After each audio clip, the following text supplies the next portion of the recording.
lang, may sabon yan. Lagi pa eh.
Bago na to. Uy!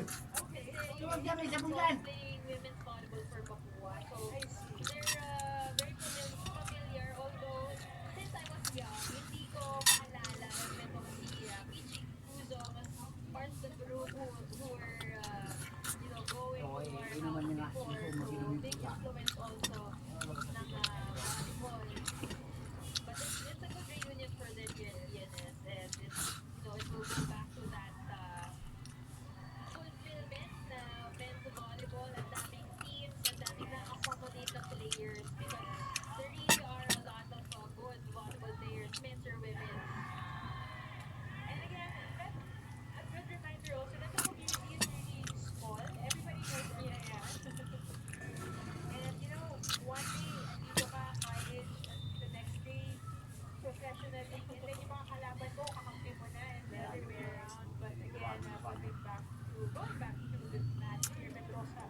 said they were all very quiet. Na parang evidente, they make a point. They just have this quiet na buti na lang. But now, parang even when Imus gets a point against them, parang they're still very composed.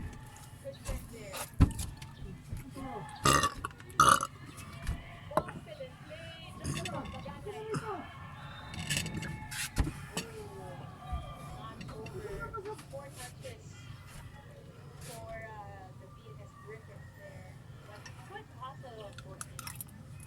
Loveran, hindi masyadong nagigil, kakapigil sana ni Femi Bagalay pa down the line. But that was a tough set as well coming up from an off-system play. Bagalay, well hesitant there. Alboraz goes back. Throw denied. There was Osaya. Kohani denied once again. And it does not go over. Exchange of course not over was here so far. The efforts of the blockers, not just to have skill blocking off, but the mere fact of BNS getting as much checks as they can is a big help for them. Throwing down the ball so they can easily set up their spikers. There you go, again with the blocking. Very efficient on the side of the Griffins here, and we are on to our second set and full timeout.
You guys mentioned earlier, Josh Villanueva not being here to play for Imus now because he has a flight today, working as a flight attendant in a local airline company. His teammate Bosch Castel says that Josh will be back by tomorrow and will most likely be able to play in the next game. Back to you guys. Actually being a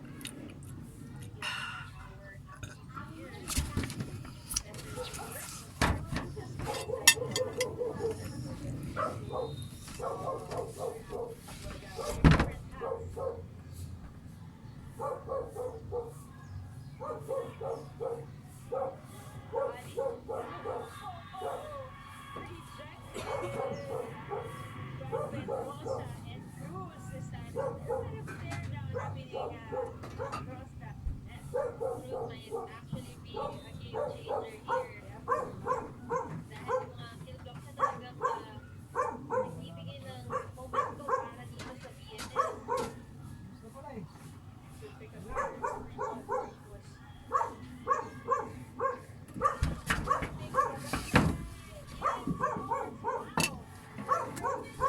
Dali mo na dyan, oh, para hindi ka na bababa.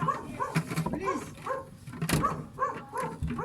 Actually, turning out to be the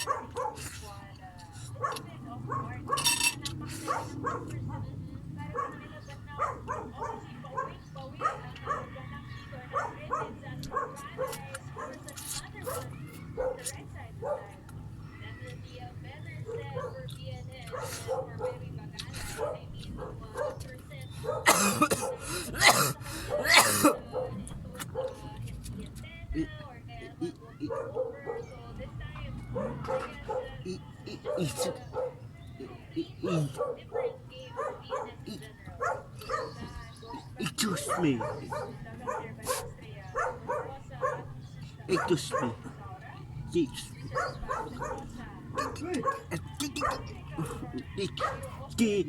Uy! Excuse me.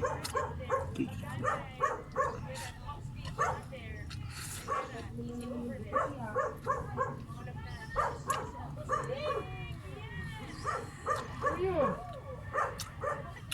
Iyo! Sabi ko na. Iyo! Hi guys. Sorry guys. Gusto niyo.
You're still up even after that 3-0 run in favor of the Eagle squad.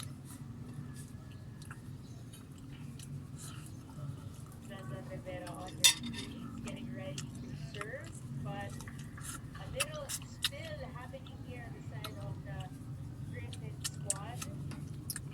Our personnel making sure that it's safe for everyone before our restart to whistle and para po after natapos dun. That was an intense time out for PNS. Napunta na lang tubig. Maraming salamat sa ating service personnel here for the Tigers group here in Pahon. We're inviting you to Captain Avery. Nagtatagal pa ng laban na doon. Sun in, no traffic. A lot of seats still available for everybody to sit on as you can witness this match between the two of them. The second in ranking right now, despite the Lima facing the PNS Griffins facing six so far here in the elimination. Where no team can get complacent right now, especially because there are a lot So guys. more left. Guys.